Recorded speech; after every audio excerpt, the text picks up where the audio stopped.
Hello friends, welcome to exam study central YouTube channel. Exam study central YouTube channel में आपका स्वागत है। दोस्तों, आज हो चुका है 14 जनवरी 2021। तो आज के सारे करंट अफेयर्स हम इस वीडियो में डिस्कस करने वाले हैं। तो अगर आप हमारे चैनल पे नए हैं तो चैनल को सब्सक्राइब कर लें, साथ ही बेल आइकन को भी प्रेस कर लें हमारे सारे लेटेस्ट वीडियोज़ के नोटिफिकेशन जल्द से जल्द देखने के लिए। और दोस्तों, आज के क्वेश्चन भी होने वाले हैं सिंगल क्वेश्चन और सिंगल आंसर की फॉर्म में। इसका एग्जाम में आपको फ़ायदा ये मिलेगा कि जब भी आप मल्टीपल चॉइस क्वेश्चन अटेम्प्ट करेंगे तो राइट ऑप्शन आपके माइंड में स्ट्राइक करेगा रादर देन के रॉन्ग ऑप्शंस के। तो चलिए दोस्तों, शुरू करते हैं आज यानी कि 14 दिसंबर के current affairs. Where was first ever ice climbing festival held in India? भारत में पहला आइस क्लाइंबिंग फेस्टिवल कहाँ पे आयोजित किया गया? तो इस क्वेश्चन का दोस्तों राइट आंसर है नुब्रा वैली। जी हाँ दोस्तों, नुब्रा वैली में जो आयोजित किया गया, जो first ever ice climbing festival था भारत का। और दोस्तों, ये इवेंट जो चला था, ये 7 दिन के लिए चला था दोस्तों। 7 डेज के लिए ये इवेंट चला और इसमें टोटल 18 पार्टिसिपेंट्स ने भाग लिया था। और 18 में से दोस्तों 4 जो थी वो वुमेन पार्टिसिपेंट थी जिन्होंने इसमें पार्टिसिपेट किया था। बढ़ते हैं हमारे अगले करंट अफेयर की तरफ। Which bank licence was recently cancelled by RBI? RBI ने हाल ही में कौन से बैंक का लाइसेंस कैंसिल किया है? तो इस क्वेश्चन का राइट आंसर है दोस्तों वसंत दादा नगरी सहकारी बैंक। जी हाँ दोस्तों, वसंत दादा नगरी सहकारी बैंक का लाइसेंस हाल ही में आरबीआई ने कैंसिल कर दिया गया है आरबीआई के द्वारा। तो किस वजह से कैंसिल किया गया है ये भी जान लेते हैं। ये कैंसिल किया गया है आरबीआई के द्वारा दोस्तों due to non compliance with section 11 read with section 56 of BR act, यानी कि बैंकिंग रेगुलेशन एक्ट 11 के सेक्शन 56 के तहत इसको कैंसिल किया गया, जिसकी गाइडलाइंस को के इस बैंक ने फॉलो नहीं किया था, जिस वजह से इसका लाइसेंस कैंसिल कर दिया गया है आरबीआई के द्वारा। दोस्तों, अब लाइसेंस कैंसिल होने के बाद bank will not be allowed to conduct business of banking such as deposits and repayment of deposits. मतलब बैंक अब अपनी जो भी नॉर्मल ऑपरेशंस है उनको चालू नहीं रख पाएगा लाइसेंस कैंसिल होने के बाद, जैसे कि पैसे जमा करना या पैसों की पेमेंट करना, ये सब ऑपरेशन अब ये बैंक नहीं कर पाएगा। और इसको दोस्तों कैंसिल किया है, लाइसेंस को 11 जनवरी को कैंसिल किया गया है इस लाइसेंस को बैंक के। इसके अंतर्गत दोस्तों सवाल खड़ा होता है कि जो पैसा जमा था उसका क्या होगा। इसके अंतर्गत दोस्तों 99% जो लोग हैं उनका पैसा जो है उनको फुल पेमेंट कर दी जाएगी इस पैसे की। दोस्तों, अगली खबर भी आ रही है रिजर्व बैंक ऑफ इंडिया से ही। Recently on which bank RBI impose penalty? हाल ही में कौन से बैंक पे आरबीआई ने जो है पेनल्टी अप्लाई की है, मतलब जुर्माना लगाया है कौन से बैंक पे? तो इस क्वेश्चन का दोस्तों राइट आंसर है ड्यूटसे बैंक एजी। जी हाँ दोस्तों, ड्यूटसे बैंक एजी पे हाल ही में जुर्माना लगाया है आरबीआई ने। तो क्या जुर्माना लगाया है, कौन सी कितने पेनल्टी लगाई है वो जाने। ये लगाई है उन्होंने due to non compliance with RBI guidelines on interest rate on deposits के ऊपर जो इंटरेस्ट रेट जो ब्याज दिया जाता है उसके जो गाइडलाइंस है उनको फॉलो नहीं किया बैंक ने, जिसकी वजह से उन पे जुर्माना लगाया गया है। और दोस्तों, ये कितना जुर्माना लगाया गया है हाल ही में आरबीआई के द्वारा इस बैंक पे? तो वो है दोस्तों 2 करोड़ का जुर्माना लगाया गया आरबीआई के द्वारा इस बैंक पे due to non compliance of RBI directions on interest rate. तो आरबीआई की बात हो रही है, चलिए आरबीआई के बारे में महत्वपूर्ण बातें जान लेते हैं दोस्तों। आरबीआई की फुल फॉर्म है रिजर्व बैंक ऑफ इंडिया। इसकी स्थापना जो हुई थी 1 अप्रैल 1935 को हुई थी और इसका हेडक्वार्टर जो है मुंबई इंडिया में है। तो करंट टाइम पे गवर्नर है आरबीआई के शक्तिकांत दास। चलिए बढ़ते हैं अपने अगले करंट अफेयर की तरफ।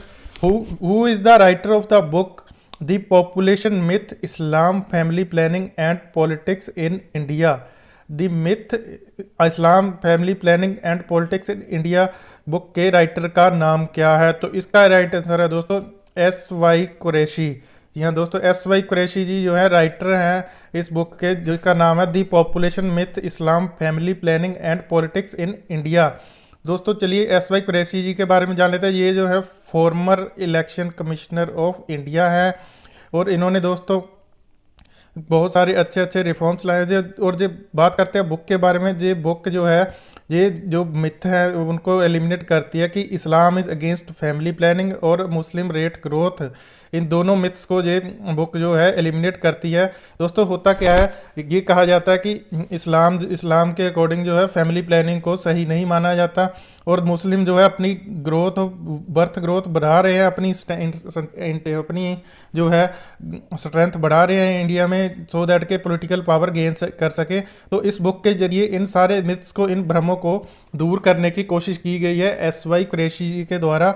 और दोस्तों उन्होंने काफ़ी अच्छे अच्छे काम किए हैं कुरैशी जी ने। उन्होंने नेशनल वोटर्स डे जो हम मनाते हैं उसको भी लॉन्च एसवाई कुरैशी जी ने ही किया है। और दोस्तों इसके अलावा उन्होंने जो है चुनाव तंत्र में और भी काफ़ी सुधार किए, जैसे कि वोटर एजुकेशन डिवीज़न लेके आए वो। साथ ही उन्होंने एक्सपेंडिचर मॉनिटरिंग सिस्टम, मतलब कि चुनाव में जो खर्चा होता है उसके बारे में भी वो सुधार लेके आए हैं। और Indian international institute of democracy को भी इन्होंने ही अपने कार्यकाल में लागू करवाया था। तो दोस्तों जान लेते हैं इनके बारे में। ये रहे हमारे एसवाई कुरैशी जी, जो former chief election commissioner of India रह चुके हैं। बढ़िए दोस्तों, बढ़ते हैं अपने अगले की करंट अफेयर की तरफ। उससे पहले ईसीआई के बारे में जान लेते हैं। ईसीआई की फुल फॉर्म है इलेक्शन कमीशन ऑफ इंडिया। और ईसीआई की जो स्थापना हुई थी वो हुई थी 25 जनवरी 1950 को।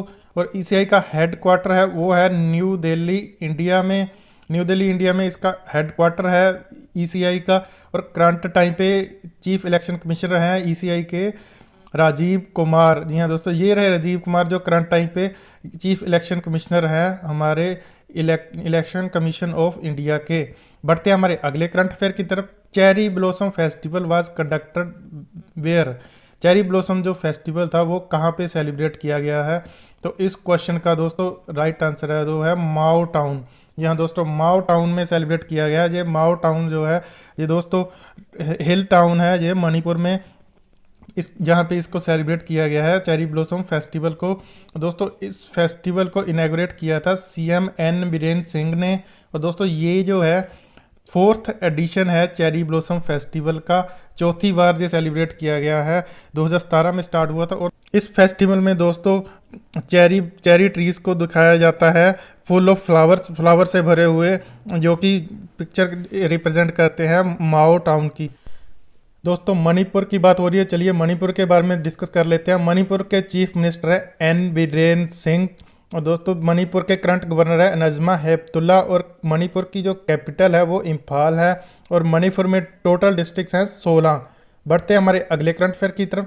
Recently Bharat biotech company signed pact with which company for Covaxin supply to Brazil. Brazil में कोवैक्सीन वैक्सीन की सप्लाई के लिए भारत बायोटेक ने कौन सी कंपनी के साथ एग्रीमेंट साइन किया है? तो इस क्वेश्चन का राइट आंसर है दोस्तों प्रीसिया मेडिसिन। यहाँ दोस्तों प्रीसिया मेड के साथ हाल ही में एग्रीमेंट साइन किया है भारत बायोटेक ने कोवैक्सीन की सप्लाई के लिए ब्राज़ील कंट्री में। तो दोस्तों इसके बारे में थोड़ी इंपॉर्टेंट बातें जान लेते हैं। इंडिया ने दोस्तों जो कोवैक्सीन है जो पहली कोवैक्सीन डेवलप की है कोविड-19 की भारत में। और इसके दोस्तों अराउंड 12 मिलियन डोजेज हैं वो सप्लाई किए जाएंगे ब्राज़ील को। ब्राज़ील में इसके अंतर्गत 12 मिलियन डोजेज सप्लाई किए जाएंगे इस न्यू एग्रीमेंट के अंतर्गत। और दोस्तों ये वैक्सीन जो है ये 2 डोज देने पड़ते हैं हर पर्सन को इसके। और दोस्तों इसकी जो है करंट टाइम पे अप्रूवल मिल चुका है इसको DCGI से इमरजेंसी यूज़ के लिए। चलिए बढ़ते हैं हमारे अगले करंट अफेयर की तरफ। Who will be the chief guest of India Republic day parade on January 26। जनवरी 26 को भारत की रिपब्लिक डे परेड के चीफ गेस्ट के रूप में किन्हें बुलाया गया है? तो इसका राइट आंसर है चंद्रिका प्रसाद संतोखी। यहाँ दोस्तों चंद्रिका प्रसाद संतोखी जी को इनवाइट किया गया है रिपब्लिक डे परेड की, जो 26 जनवरी 2021 को कंडक्ट की जाएगी। तो कौन है ये दोस्तों? प्रेसिडेंट है रिपब्लिक ऑफ सूरीनेम के प्रेसिडेंट हैं ये चंद्रिका प्रसाद संतोखी जी। और दोस्तों पहले जो चीफ गेस्ट थे वो ये रह चुके हैं प्रवासी भारतीय दिवस कन्वेंशन के भी चीफ गेस्ट रह चुके हैं ये चंद्रिका प्रसाद संतोखी जी। दोस्तों तो चलिए जान लेते हैं इसके बारे में कुछ बातें हमारे चीफ गेस्ट के बारे में। इससे पहले दोस्तों ब्रिटिश PM जो थे उनको बुलाया गया था as chief guest Boris Johnson को, लेकिन उन्होंने कैंसिल कर दिया था ड्यू टू कोविड-19 पेंडेमिक की वजह से। अपना दौरा जो भारत का कैंसिल कर दिया गया था, जिस वजह से अब इनवाइट किया गया है चंद्रिका प्रसाद संतोखी जी को। तो ये रहे दोस्तों चंद्रिका प्रसाद संतोखी जो सूरीनेम के करंट टाइम पे प्रेसिडेंट है, जिनको के रिपब्लिक डे परेड के लिए भारत के द्वारा इन्वाइट किया गया है। चलिए बढ़ते हैं अपने अगले करंट अफेयर की तरफ। How will union budget 2021 be presented in parliament. Union budget 2021 को पार्लियामेंट में किस तरीके से प्रेजेंट किया जाएगा, मतलब पेश किया जाएगा। इसका राइट आंसर है पेपरलेस। जी हाँ दोस्तों, इस बार का यूनियन बजट 2021 जो है वो पेपरलेस प्रेजेंट किया जाएगा पार्लियामेंट में। ये पहली बार है जो बजट पेपर जो है प्रिंट नहीं किए जाएंगे इस बार, इंडिपेंडेंस के बाद, आज़ादी के बाद। और दोस्तों ये किया गया ड्यू टू कोविड-19 पेंडेमिक। कोविड-19 पेंडेमिक की वजह से पेपरलेस जो है वो बजट पेश किया जाएगा 2021 का, क्योंकि दोस्तों प्रिंटिंग के लिए कम से कम 100 लोगों की ज़रूरत पड़ेगी। 100 लोगों को एक साथ मिलकर काम करना पड़ना था, जिससे कि जो है कोविड-19 फैलने का खतरा है, जिस वजह से इसको बजट को जो है पेपरलेस कर दिया गया है। और ये बजट जो है दोस्तों हर साल प्रेजेंट किया जाता है 1 फरवरी 2021। तो दोस्तों ये थे आज यानी कि 14 जनवरी 2021 के सारे करंट अफेयर्स। उम्मीद करते हैं आपको आज के करंट अफेयर से काफ़ी जानकारी मिली होगी, आपकी नॉलेज में काफ़ी बढ़ोतरी हुई होगी। ऐसे ही और करंट अफेयर्स के लिए हमारे चैनल को सब्सक्राइब कर लें, साथ ही बेल आइकन को भी प्रेस कर लें हमारे सारे लेटेस्ट वीडियोस का नोटिफिकेशंस को सबसे जल्द देखने के लिए। और चैनल को प्लीज़ सब्सक्राइब जरूर कर लें, इससे हमें काफ़ी मोटिवेशन मिलती है।